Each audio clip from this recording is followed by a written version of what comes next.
अस्सलाम वालेकुम एवरीवन, क्या हाल है आप सबका? ठीक है। Welcome back to the classes, online classes. And बीच में हमारा दो दो वीक्स का गैप आ गया था और एग्जाम्स चल रहे थे बीबीए के। और फिर उसके बाद एक वीक ज़रा मेरी तबीयत नहीं ठीक रही हमारी। फिर एडमिशन ड्यूटी भी स्टार्ट हो गई हुई है। फॉर्चुनेटली आज मेरी एडमिशन ड्यूटी नहीं थी, तो मैंने कहा मौके का फ़ायदा उठाते हैं और जल्दी से आप लोगों की क्लास कर लेते हैं। ऑनलाइन क्लासेस अभी जो हालात है बेटा उसके मुताबिक तो आपका ये सेमेस्टर तो ऑनलाइन क्लासेस ही चलेंगी। तो अब तक तो हमें आदत हो गई हुई है ऑनलाइन क्लासेस की, चलें अब क्या कर सकते हैं।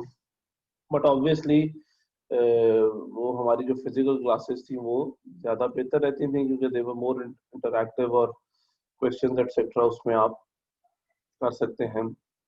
बट चलें, कुछ ना होने से बेहतर है।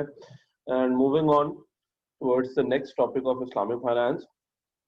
आपको याद होगा कि पिछला जो हमने टॉपिक पढ़ा था वो था मैसर का। तो ये आपके सामने मैसर की स्लाइड है। और उससे पहले हमने बेसिकली स्टार्ट किया था फ्रॉम इस्लामिक मार्केटिंग। ठीक है, तो मार्केटिंग का क्या कॉन्सेप्ट है इस्लाम के अंदर, एडवर्टाइजिंग का क्या कॉन्सेप्ट है इस्लाम के अंदर। तो जनरल प्रिंसिपल्स ही थे, कोई ऐसा स्पेसिफिक प्रिंसिपल्स नहीं थे। बट मैसर पे आ जाए फिर तो मैसर को हमने थोड़ा सा डिटेल में डिस्कस किया था क्योंकि ये एक नया कॉन्सेप्ट था। And it is one of the few fundamentals of Islam जो कि बेसिकली मना किए गए हैं स्पेसिफिकली। ठीक है, उनमें से एक है मैसर। मैसर का मतलब था गैम्बलिंग। आपको याद होगा ये, उसके बारे में कुछ कुरान और हदीस में जो जिक्र है वो भी सामने आपके लिखा हुआ है। तो इसीलिए गैम्बलिंग अल्हम्दुलिल्लाह, गैम्बलिंग इज ऑल्सो फॉरबिडन इन इस्लाम। और यहाँ पे हमारी एक बहस भी हुई थी प्राइस बॉन्ड्स की भी, तो वो भी आपको याद होगी। प्राइस बॉन्ड्स कुछ सॉरी जी, आज जरा थोड़ा जुकाम वगैरह है, सॉरी फॉर दैट। और हमारी जो प्राइस बॉन्ड की एक स्कूल ऑफ थॉट है वो कहता है कि price bond is also gambling.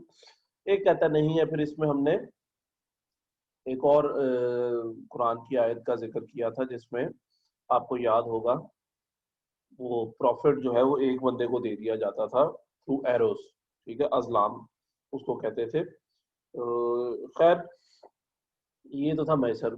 मैसर पढ़ते वक्त ही हमने एक बात की थी, एक सवाल किया था किसी ने, मुझे याद है। और वो मैंने कहा था कि यार ये मैसर नहीं, ये गरर है और हम इसको इंशाल्लाह ताला नेक्स्ट वीक पढ़ेंगे। तो आज हम पढ़ेंगे गरर।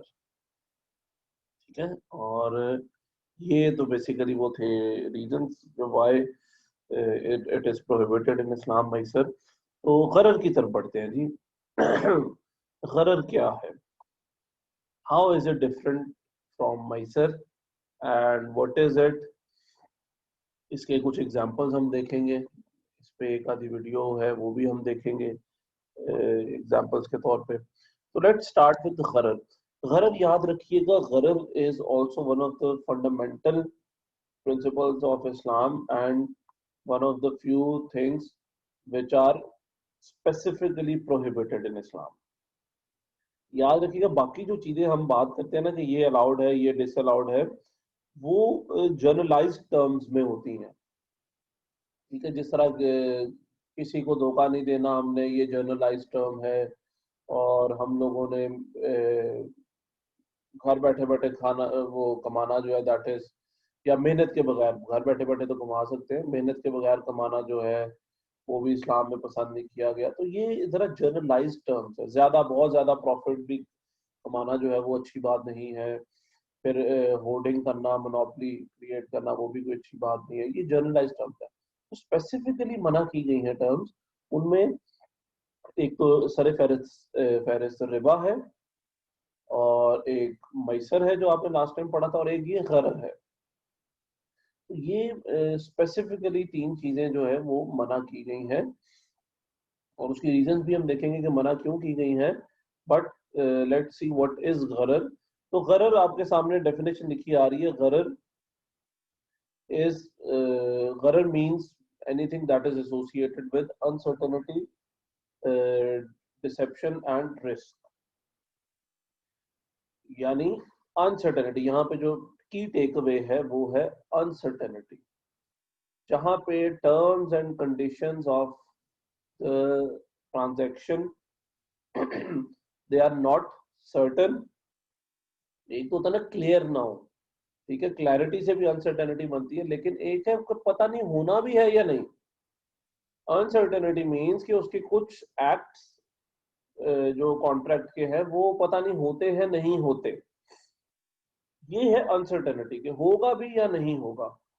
एक तो ये है ना कि होगा तो ऐसा होगा, ये भी अनसर्टेनिटी है, लेकिन एक तो अनसर्टेनिटी है कि पता नहीं होगा भी या नहीं। अच्छा, लेकिन इसका जो अरेबिक मीनिंग है, अरेबिक मीनिंग है इसका डिसेप्शन, ठीक है, डिसीव करना, किसी को धोखा देना। और जर्नलाइज टर्म में हम इसका मतलब लेते हैं अनसर्टेनिटी। अब ये कैसे अनसर्टेनिटी आती है या धोखा कैसे आता है, चलिए पहले देखते हैं अनसर्टेनिटी। अनसर्टेनिटी दो किस्म की करर के साथ एसोसिएट की जाती है। Number one is the uncertainty of price. आपको ये नहीं पता होता कि आपके इस ट्रांजैक्शन में जो अंडरलाइंग एसेट है उसकी प्राइस क्या होगी at the time of execution. ऐसा कोई कॉन्ट्रैक्ट या ऐसी कोई सेल या ऐसी कोई ट्रांजैक्शन जिसमें प्राइस सर्टन ना की जाए, दैट इज गरर। गरर बाय अनसर्टेनिटी ऑफ प्राइस। मिसाल के तौर पे ऐसा क्या हो सकता है जी? तो ऐसा करने के लिए आपको सबसे नीचे अगर आप देखिए यहाँ पे फ्यूचर्स एंड ऑप्शन कॉन्ट्रैक्ट्स लिखे, ठीक है। फ्यूचर्स या फॉरवर्ड कॉन्ट्रैक्ट्स में इनमें क्या होता है, डेरिवेटिव्स बेसिकली उनकी एक टाइप है जिसमें ये कहा जाता है कि ये चीज खरीदी बेची जाएगी एट फ्लान time and at a price that would be prevalent at that time. उस टाइम पे क्या प्राइस होगी उस पे ये चीज खरीदी बेची जाएगी। अब इस केस में price is not certain, price is not known. उस टाइम में प्राइस 10 गुना बढ़ गई हो, उस टाइम पे प्राइस 10 गुना कम हो गई हो, हमें नहीं पता। तो यहाँ पे हम लोग अनसर्टन है। और यही बेसिकली जो आपका फॉरवर्ड कॉन्ट्रैक्ट होता है उसमें भी यही होता है कि एक फ्यूचर प्राइस, एक फ्यूचर के अंदर एक प्राइस सेट कर दी जाती है और उस पे जो उस दिन प्राइस होगी तो उस पे खरीदो फरोख्त की जाएगी। अब जो पार्टी उस दिन प्राइस कम कंसिडर कर रही होगी वो कम प्राइस पे वो ज्यादा प्राइस वो एज्यूम कर रही होगी कि प्राइस कम हो जाएगी, तो उसके लिए एक ज्यादा प्राइस जो है वो नुकसानदेह होगी। वो कोशिश करेंगे कि हम कम से कम प्राइस पे इसको एग्जीक्यूट करें and vice versa for the other party. Basically ये समझाना जरूरी नहीं कि फ्यूचर क्या होता है, फॉरवर्ड क्या, ऑप्शन क्या है। बेसिकली अभी आपको यही बता दूं कि एक मतलब ये हमारे सिलेबस में नहीं है, लेकिन फिलहाल आपके सिलेबस में ये है कि गरर of price is that the price is not certain at the time of the contract, at the time of the making of contract of buying और selling, price certain नहीं है। अच्छा, ये एक एग्जांपल दिया आपको अनसर्टेनिटी की। एक और अनसर्टेनिटी क्या हो सकती है, एक और अनसर्टेनिटी है uncertainty of the subject matter. वो चीज का ही नहीं पता कि वो चीज क्या होगी। आप जिस चीज का सौदा कर रहे हैं वो चीज होगी भी या नहीं, वैसी होगी या नहीं, उतनी होगी या नहीं, इसका भी नहीं आपको पता। इस केस में भी there is an uncertainty regarding the subject matter. Subject matter means वो जो चीज आप खरीदने और बेचने जा रहे हैं उसी का ही नहीं आपको पता कि क्या है और कैसी है। अच्छा, मिसाल के तौर पे जी, मिसाल के तौर पे ये आपके सामने एक सूरह निसा की जो आयत है उसका एक तर्जुमा, एक क्या कहते हैं उसको, कॉन्टेक्स्ट लिखा गया है, the sale of what is not yet present, ठीक है। और दूसरा है कि ट्रांजैक्शंस आर हाईली अनसर्टेन और दैट मे कॉज, यानी चले ये तो उस पे इनजस्टिस पे, basically the sale of what is not yet present. यहाँ पे ये हदीस देखें, आपको इस चीज की क्लैरिटी आएगी इस हदीस से। प्रॉफिट मोहम्मद सल्लल्लाहु अलैहि वसल्लम who spoke against the selling of the birds in the sky, the fish in the water, or the unborn calf in the mother's womb, saying, sell not what is not with you. ठीक है जी। Therefore a question of gharar arises when a claim of ownership is unclear or suspicious. इसका मतलब क्या है, होता क्या था उस दौर में बेटा? उस दौर में होता था, बल्कि अभी भी होता है, कि आप एक ठेका सॉर्ट ऑफ कर लेते हैं कि जो हुआ वो तुम्हारा, ठीक है, ये चीज जितनी हुई या जो भी हुआ ये तुम्हारा, इतने पैसे लो, ज्यादा हो गया तुम्हारा फायदा, कम हो गया तो हमारा कोई जिम्मा नहीं। मिसाल के तौर पे उस दौर में क्या होता था कि फिश इन द वाटर, मतलब अगर किसी के पास कोई पानी है तो वो किसी मछेरे को, वो जो उसका तालाब वगैरह है, वो ठेका दे देता था कि भाई जितना है इसमें तुम्हारा, जितनी मछलियां निकली तुम्हारी। अब जितनी इज अनसर्टन, या तो स्पेसिफाई किया जाए कि 10 किलो मछली तुम्हारी, उससे ऊपर मेरी, ठीक है, 10 किलो का सौदा करो मेरे साथ। होता क्या था कि वो ठेका दे दिया जाता था कि भाई जितनी भी हुई तुम्हारी, कम हो गई तो तुम्हारा मसला है, ज्यादा हो गई तो तुम्हारा ही फायदा। This was uncertain, the quantity of fish was uncertain. आजकल के दौर में अगर आप देखें तो ये जो माइंस खरीदी बेची जाती हैं, या उसके ऊपर ये माइंस ही कह लें आप, या एक एरिया को खरीदा बेचा जाता है जहाँ पे मिनरल्स वगैरह हो, तो वहां पे भी अनसर्टेनिटी होती है कि whether how much is the quantity of the mineral in that area. तो दिस इज ऑल्सो प्रोहिबिटेड, कि आपको सर्टन होना चाहिए रिगार्डिंग द सब्जेक्ट मैटर। पहली बात ये है भी या नहीं, ये भी नहीं पता कि है या नहीं, और दूसरी बात ये है तो कितना है। अच्छा, फिर तीसरी जो सबसे इंपॉर्टेंट थी वो था unborn calf in the mother's womb. इस तरह एक सौदा कर दिया गया उस बच्चे का जो कि, ये कैमल की बात की जाती है, उस दौर में जो कैमल होती थी, राइट, ऊंटनी के पेट में जो भी है जी वो तुम्हारा, और इतने का सौदा हो गया। अब वो मेल कैमल हो फीमेल कैमल हो, मेल कैमल का और रेट होता था, फीमेल का और रेट होता था, अभी भी है ऐसा।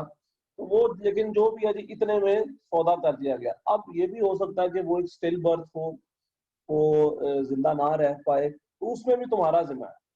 तो हमने तो तुम्हें बस जो भी है वो भेज दिया। तो ये जो लफ्ज है ना कि जो भी है तुम्हारा इतने में, this is the uncertainty of subject matter, this is clearly prohibited. और ये इस हदीस में अगर आप देखें तो ये लिखा है, sell not what is not with you, जो तुम्हारे पास है ही नहीं उसको मत बेचो, ठीक है। जिसका आपको पता ही नहीं कि है या नहीं है, कितना है, उसको हमें बेचने की इजाजत नहीं है। ये तो बड़ा क्लासिक एक एग्जांपल है गरर का, ठीक है जी। अच्छा, फिर ये तो थे थोड़ी सी इंट्रोडक्शन रिगार्डिंग गरर, गरर क्या है, अनसर्टेनिटी। अच्छा सॉरी, फिर एक ये तो था अनसर्टेनिटी, दूसरा है डिसेप्शन। डिसीव भी अगर किया जा रहा है, दैट इज ऑल्सो गरर। और डिसीव क्या कर रहे हैं आप किसी को गलत बात बता रहे हैं, एक ऐसी क्वालिटी बता रहे हैं जो उस आइटम में है नहीं, या अगर कोई फॉल्ट उसमें छुपा रहे हैं तो ये भी गरर है। तो ऐसी इस केस में अगर आप किसी को जान के डिसीव कर रहे हैं, ये बात याद रखिएगा, द इम्पोर्टेंट टर्म इज जान के।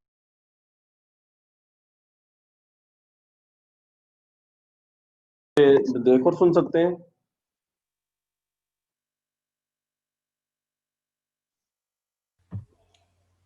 Yes sir.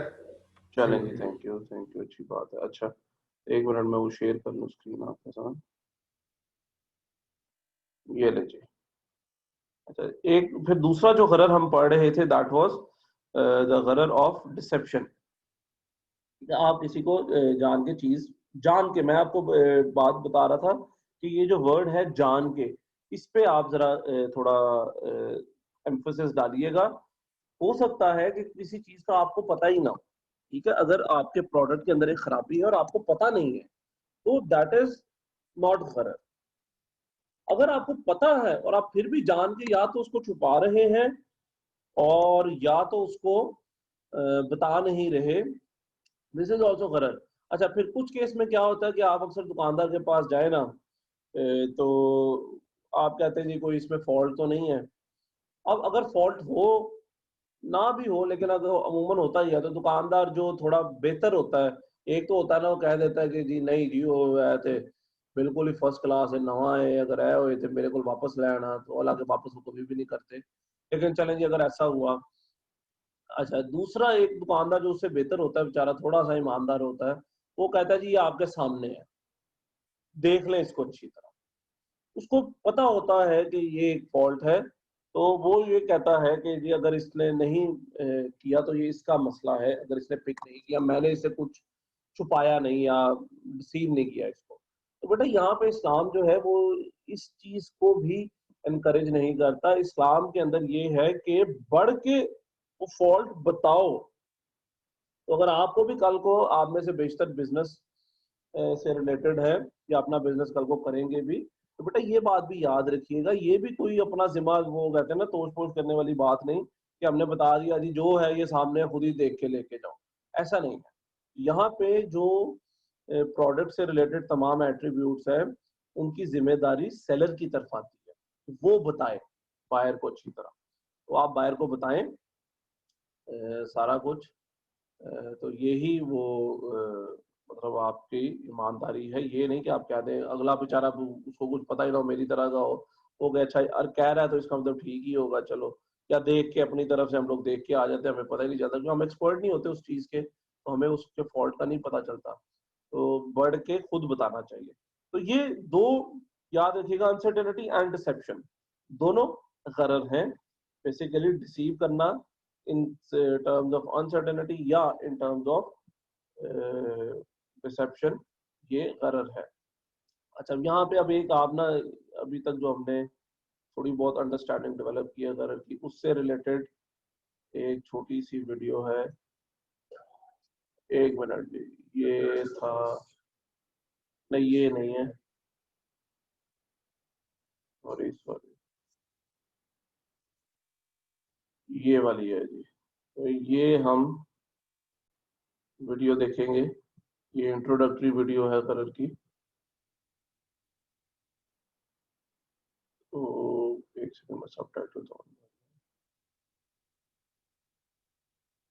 चले जी, ये सुने आप जरा, 3 मिनट की वीडियो इंट्रोडक्शन है।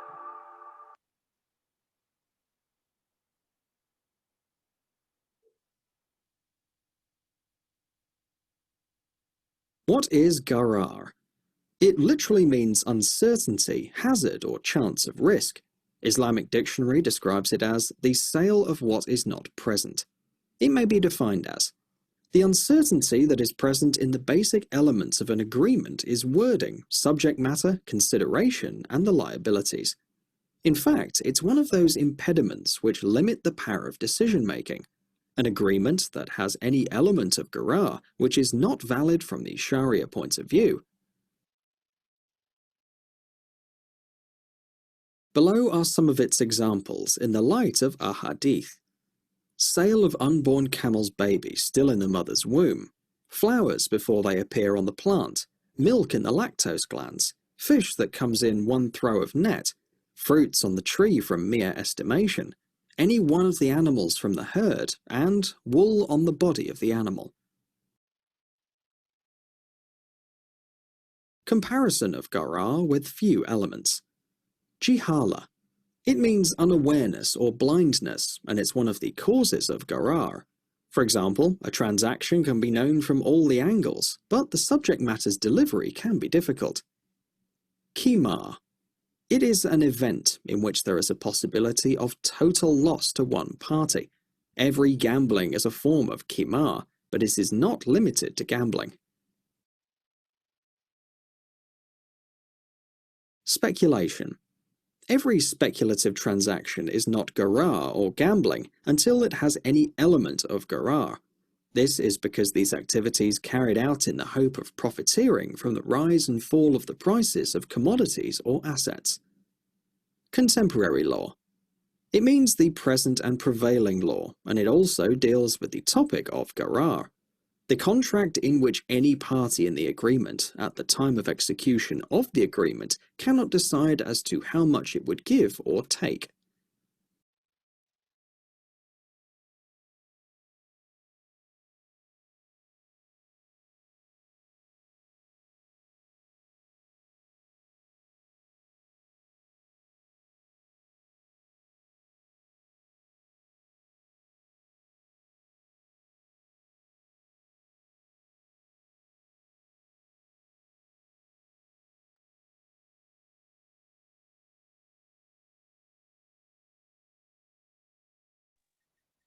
जी ठीक, मुझे पता चल गया था। हाँ जी बेटा, तो ये बेसिक इंट्रोडक्शन ही था जो अभी हमने पढ़ा है, लेकिन इसमें ना एक दो बातें थी जो थोड़ी डिफरेंट थी और डिफरेंट इसी वजह से आपको ये वीडियो दिखाई गई। क्या है जी, अगर आप देखें तो कुछ चीजें गरर लगती हैं, लेकिन वो गरर की डेफिनेशन में आती नहीं है। ठीक है, वो क्या है जी? एक आपने इस वीडियो में देखा होगा, एक है जिहाला। जिहाला मतलब जहालत, जहालत मतलब पता नहीं है कुछ। ठीक है, पता ना होना गरर नहीं है। वही जो मैंने बात की थी कि अगर आपको किसी चीज का पता नहीं है, किसी फॉल्ट का, या आपने अपनी तरफ से सब कुछ कंसिडर किया और सारी ट्रांजैक्शन के तमाम पहलू जो थे वो क्लियर थे, लेकिन यहाँ पर मैंने एक एग्जांपल दिया, डिलीवरी क्लियर नहीं थी। डिलीवरी क्लियर का मतलब क्या है कि ये नहीं पता था कि आपको डिलीवरी होगी या नहीं।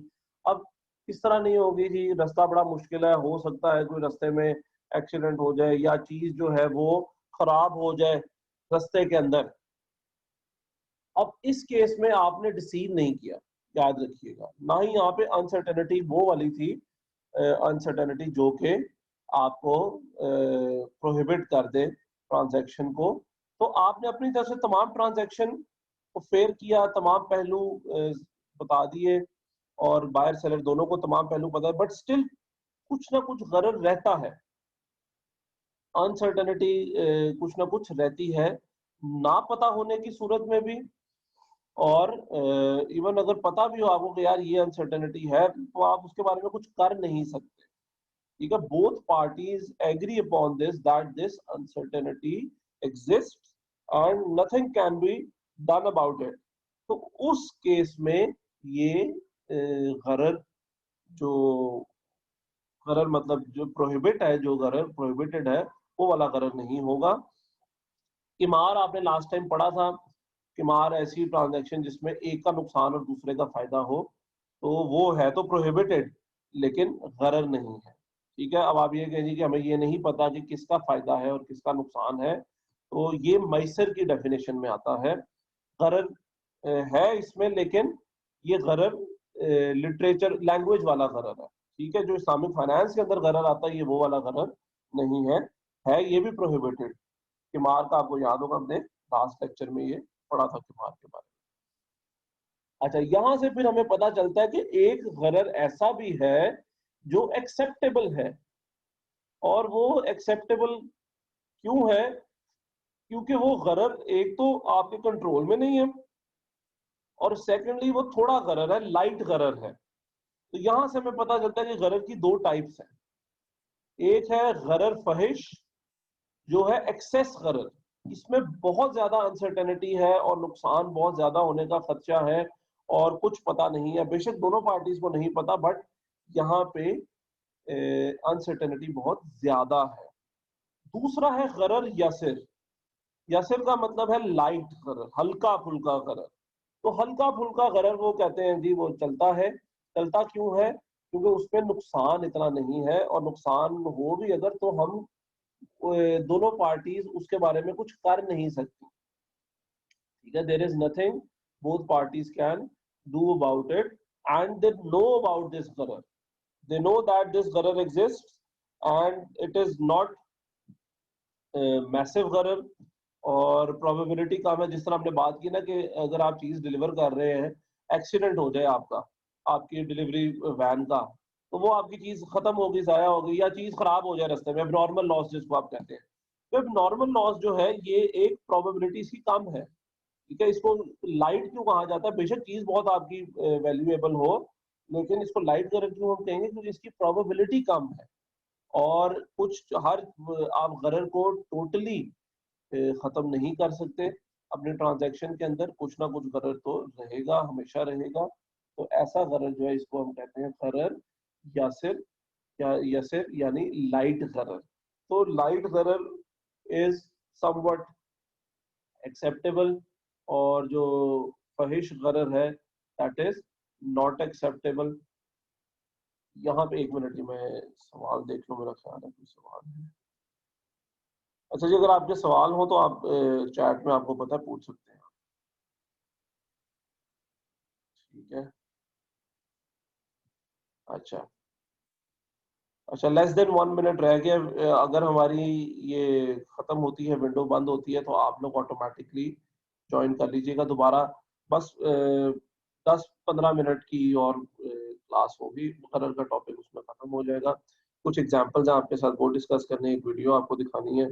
तो अगर आपका ये विंडो बंद हो जाती है, तो आप लोगों ने ऑटोमेटिकली दूसरी वीडियो को ज्वाइन कर लेना है, ठीक है जी।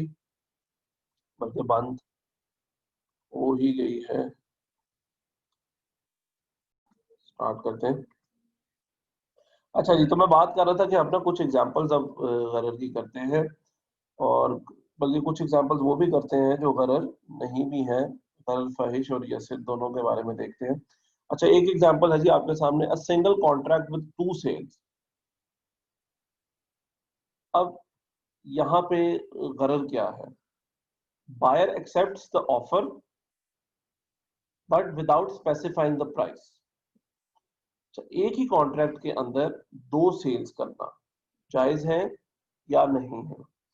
तो पहली बात तो ये इसमें गरर क्या आ जाएगा कि आपने 2 सेल्स, मतलब प्राइस आपको पता नहीं है अगर, और आप इसको एक्सेप्ट कर लेते हैं, दोनों सेल्स की प्राइस आपको पता होनी चाहिए। अगर नहीं पता तो दिस इज गरर। एक्सेप्टेबल क्या है? If the sale is not binding, then some scholars, जैसे कि मलकी जो group of school of thought है, accept that this form of गरर इज परमिसिबल। यानी वो कहते हैं प्राइस अगर नहीं भी पता, ठीक है, यहाँ पे अब देखिए मलकी जो स्कूल ऑफ थॉट है वो कहता है कि अगर प्राइस नहीं भी पता फिर भी ये परमिसिबल है, अगर सेल बाइंडिंग नहीं है, यानी लाजमी नहीं है उसके ऊपर ये खरीदना, लाजमी नहीं है बायर के ऊपर खरीदना। दिस इज नॉट गरर, या एक्सेप्टेबल है, गरर है लेकिन एक्सेप्टेबल है। अच्छा, वो क्यों, वो लॉजिक क्या पेश करते हैं? सही गलत ये बहस नहीं हम कर रहे, लेकिन लॉजिक क्या है उनके मुताबिक कि इस केस में जो नुकसान है वो नहीं है किसी का। अगर बायर एक्सेप्ट नहीं करता सेल बाय करना, तो बायर का नुकसान भी बच गया, और जो चीज है वो तो ऑलरेडी सेलर के पास ही रहेगी, उसका भी कोई नुकसान नहीं होगा।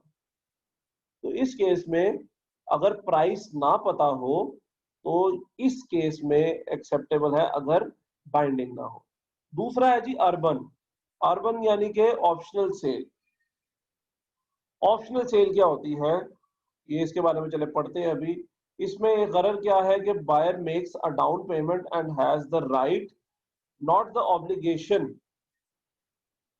टू बाय द प्रोडक्ट और सर्विस।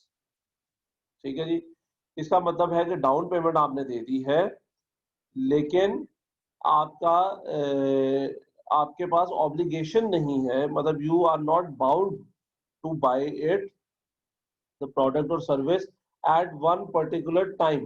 यानी ऑप्शन है आपके पास, किसके पास? बायर के पास ऑप्शन है कि वो खरीदे या ना खरीदे। अच्छा, अब इस केस में गरर क्यों है, ऊपर वाले से ये डिफरेंट क्यों है? गरर इसलिए है क्योंकि यहाँ पे डाउन पेमेंट हो गई हुई है।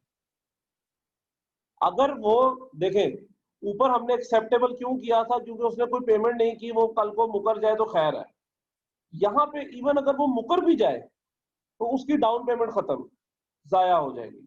तो in this case this is गरर एंड प्रोहिबिटेड। एक्सेप्टेबल क्या है इधर इस सिचुएशन में, ऑप्शनल सेल में?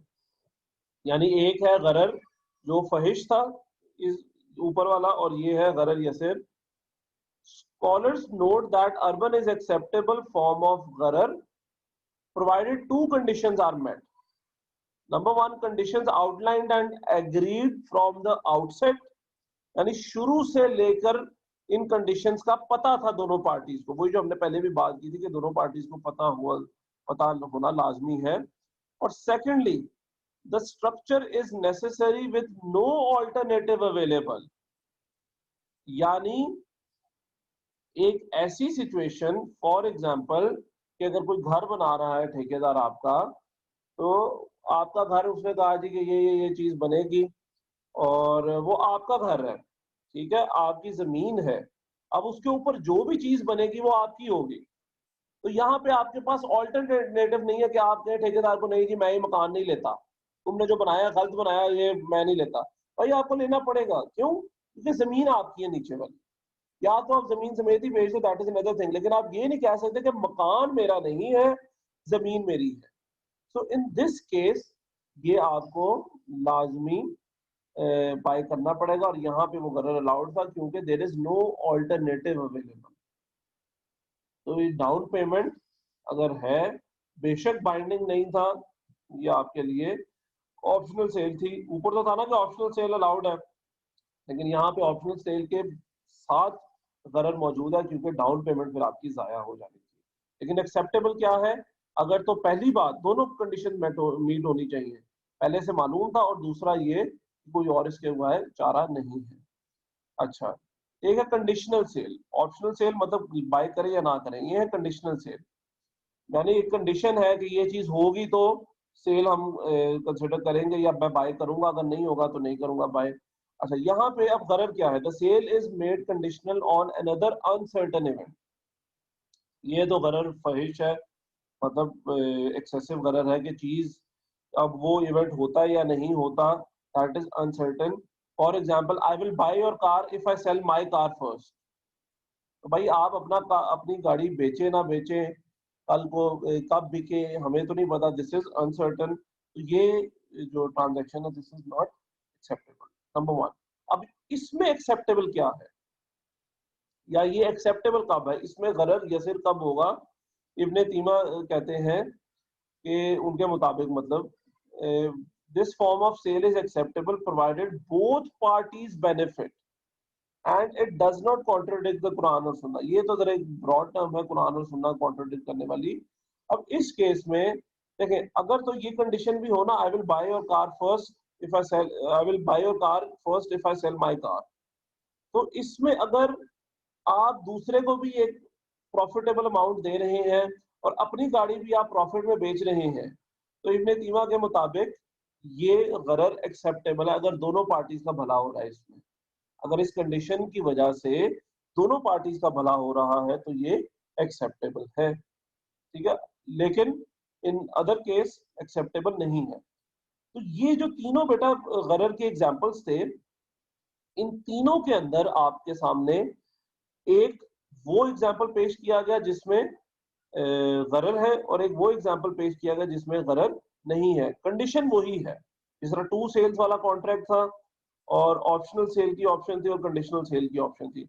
अमूमन ये गरर कंसिडर किए जाते हैं, लेकिन इनमें एक गुंजाइश भी मौजूद है। वो गुंजाइश मैंने आपको बता दी, और ये डिफरेंट स्कूल ऑफ थॉट्स की है। आपके स्कूल ऑफ थॉट के मुताबिक अगर ये नहीं है तो आप ना इसको माने एक्सेप्टेबल। तो इस ये क्यों कहा गया? क्योंकि पॉइंट ऑफ व्यू ये है कि अक्सर औकात या मेजॉरिटी ऑफ द टाइम्स गरर कैन नॉट बी अवॉइडेड 100%। तो उस केस में फिर उलमा ने या पुराने जो स्कॉलर्स थे उन्होंने जो गुंजाइश थी वो कहाँ निकाली, कुरान और सुन्नत की रोशनी में अपनी अंडरस्टैंडिंग के मुताबिक कि यहाँ यहाँ गरर एक्सेप्टेबल है। चलो जी, एक वीडियो आपको दिखाने जा रहा हूँ, उसमें भी एग्जांपल्स हैं गरर की। ठीक है, वो बड़ी जबरदस्त वीडियो मैं कुछ अर्सा पहले देखी थी, और वो भी एक डिस्कशन है एक गरर के एग्जांपल्स की। ये भी आप सुने जरा, ये कोई 8, 9, 10 मिनट की वीडियो है। इसके बाद फिर हम रैप अप करेंगे। एक मिनट में सबटाइटल्स ऑन कर। चले जी। The third major corrupter of business dealings in Islam is al-gharar, and gharar in Arabic means deceive or deception. So if you're selling a car and you omit to say that that car was in an accident, then that's al-gharar, because you're omitting a material fact, something that you may not mention that's very important when you're selling a car, for instance, is how many miles are left in that car before it dies. And the reason why you don't mention that, and the reason why not mentioning it is not gharar, is because the only way to find that number out is if you drove the car until it died, right? So you would impair the value of that thing that you're selling. The Prophet, peace be upon him, prohibited selling a calf in its mother's womb. So whatever this calf gives birth to, I'm selling that to you. He prohibited those types of transactions. Why? Because you don't know what's actually going to come out of that calf. It could be a dead fetus. It could be one calf. It could be twins, triplets, and not determining, not knowing what exactly you're buying opens the door for conflicts between people. And Islam wants to minimize this. And so the way to detect gharar is simply to ask yourself, is there anything material, is there anything important here that I'm not specifying? Let's say I'm in the position of the seller. Is there anything important here that I'm not specifying, I'm not mentioning, that I could find out without impairing, without destroying the value of the thing that I'm selling, and with a reasonable amount of effort? Right? So if you have a piece of land, a material fact would be whether or not there's oil under that land. But you're not required to know that before you sell your piece of land, because finding that out would require an unreasonable amount of effort. So, quiz time. Is it gharar? I have an easy question first. I have a box, black box. I'm selling it to you. Whatever's in it is yours. Is that gharar? Yes, it is gharar. Wait, actually, that's easy, yes. Okay, I'm thinking of like the example of like when you like people just buying stuff like from eBay and stuff. Like, aren't you just expecting to get nothing? So like, when did we? I'm not familiar, but are you saying someone is purchasing something and expecting nothing? Yeah, basically. Paying money? Sorry, it's a thing that I've heard of. Okay. I think Okay.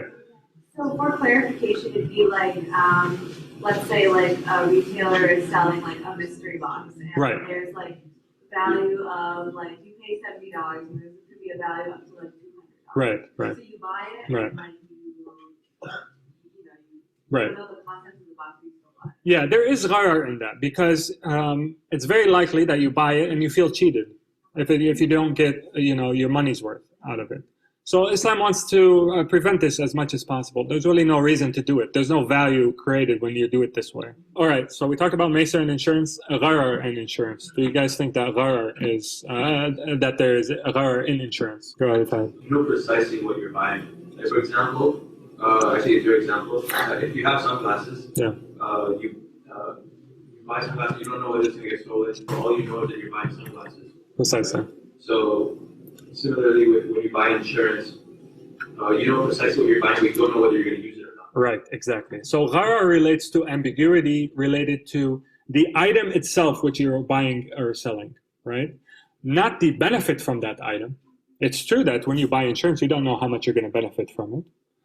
Just like it's true that when you hire a security guard, you don't know if you'll actually need that security guard and be exposed to a theft or something. Just like if you buy a fire alarm, you don't know if you'll actually need to use it. But the important thing is that when you purchased the item, you knew what you were purchasing. So yes, you're right. There is no gharar in insurance. All right. So the last thing I want to tell you is that these slides may not be in front of you all the time. You may not be able to refer to them all the time. So I just want to tell you a few questions that I use as tools to help me figure out if something is truly Islamic or it's just using the name. The first question that you need to ask about the product that you're considering is, can you see the mercy? As we mentioned, everything in Islam is meant to provide mercy. So if you're faced with a product and there's no mercy in that product, and the customer's experience is worse than the experience that they would have with a non-Islamic product, then that's a good sign that what you're purchasing is not Islamic.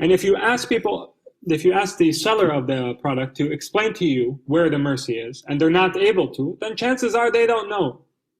They should be able to explain to you in clear terms why their product is advantageous compared to you, is advantageous compared to conventional products. If they're not able to do that, then that's a warning sign. The second question I want you to ask whenever you're faced with a product that is claiming to be Islamic is, does this product have any non-Muslim customers?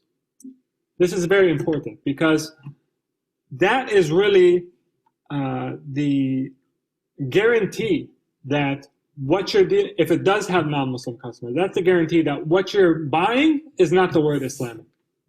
Because a non-Muslim customer would not be interested in that.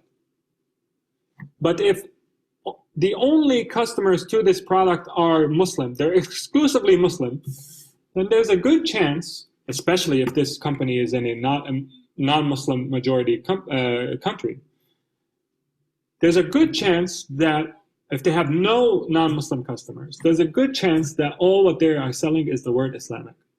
All what they are selling is the feeling that they give their customers that they're following their religion.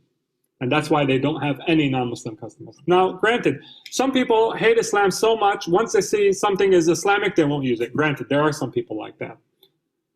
But I would argue those are the exception. Most people are not like that. Most people buy the products that are most advantageous to them. And I'll give you an example. You guys have heard of Halal Guys, right? The cart that sells.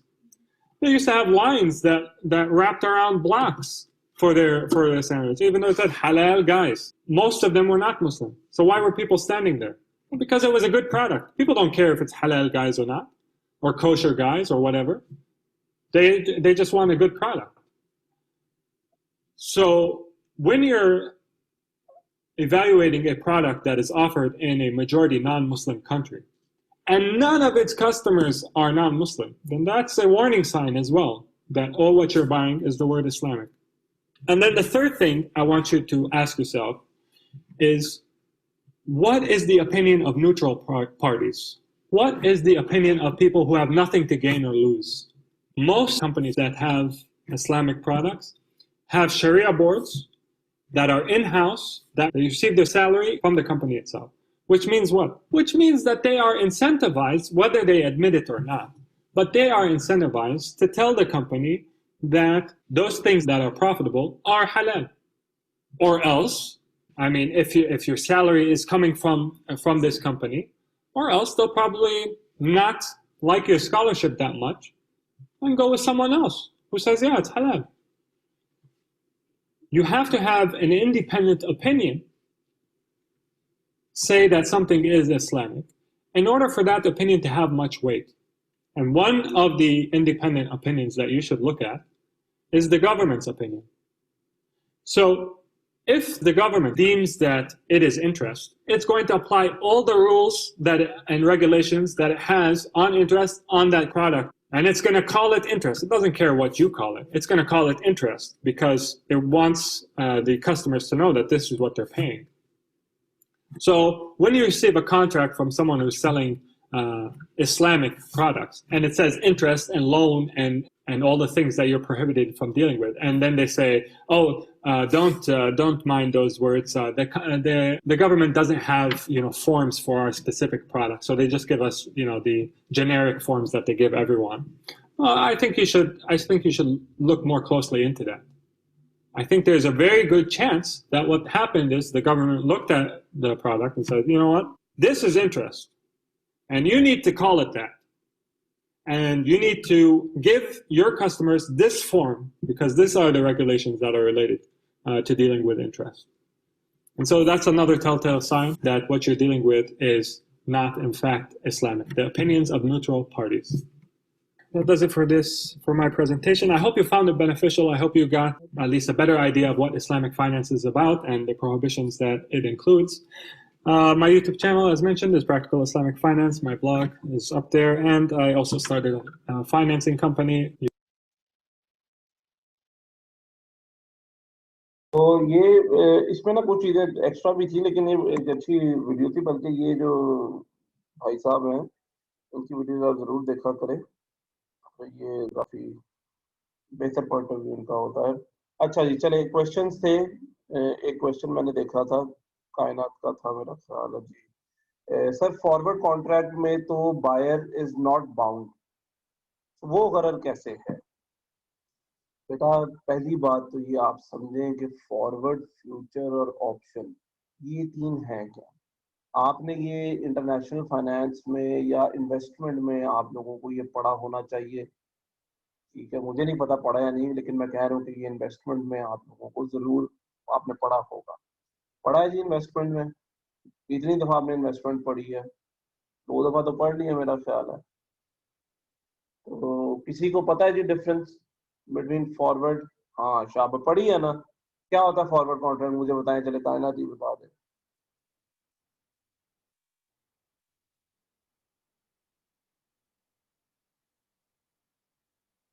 आप बेटा unmute कर सकते हैं अपने आप को, मैंने option रखा हुआ है आप लोगों के लिए, आप अनम्यूट करके बात कर सकते हैं। जी कायनात, बताएं बेटा क्या होता है फॉरवर्ड कॉन्ट्रैक्ट?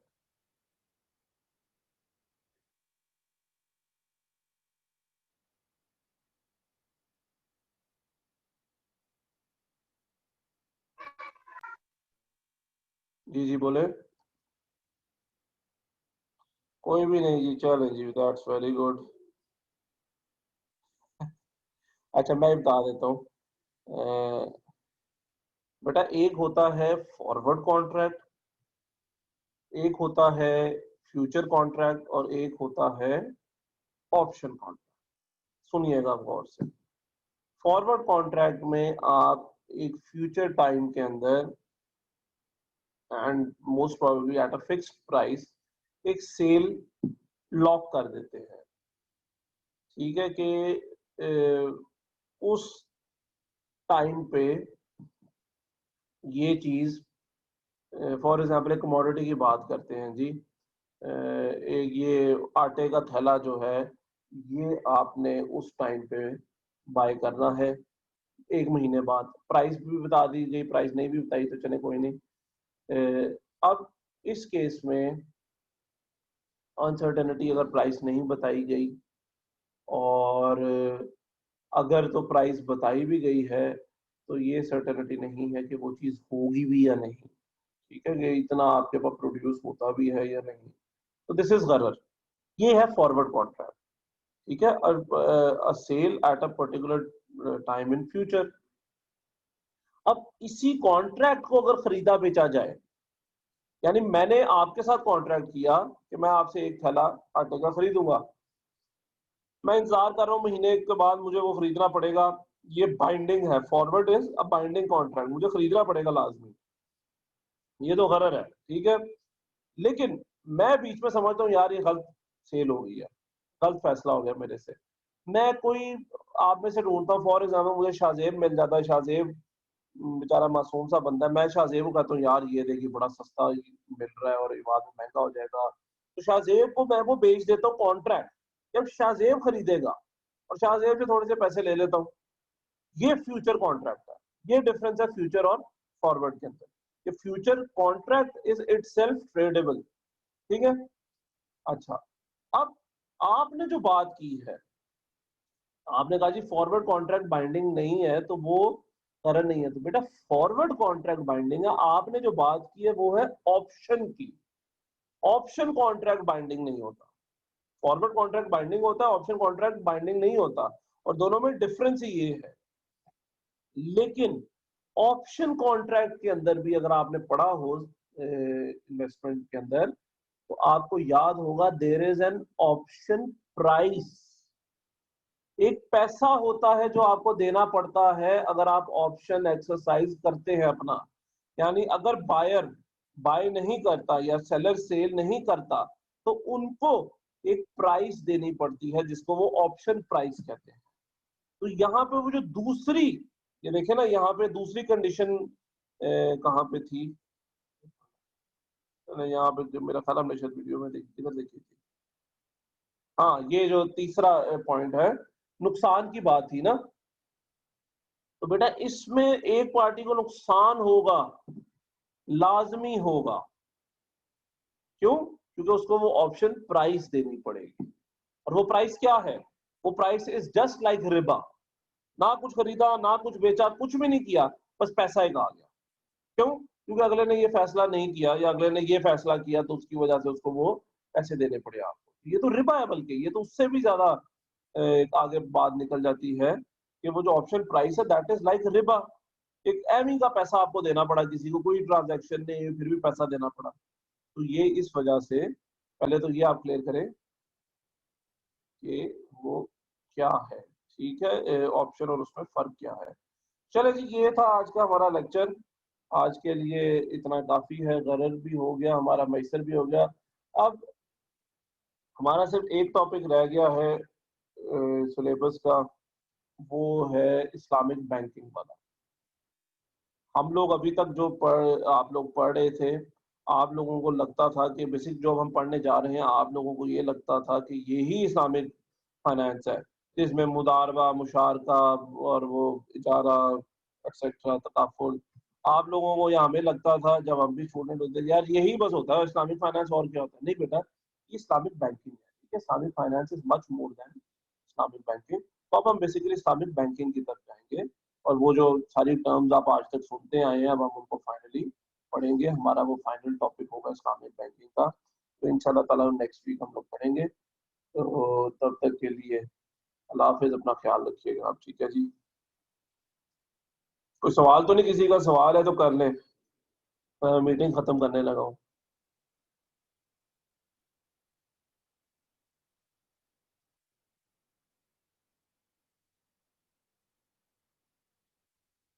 नहीं जी, चले ठीक है जी, ओके जी, अल्लाह हाफिज। अच्छा, एक आया क्वेश्चन, पेपर्स कब है? वेरी गुड बेटा, ये मुझे भी आपको पता चले ना तो मुझे भी बता दीजिएगा, ठीक है। ये तो बहुत अच्छा सवाल है।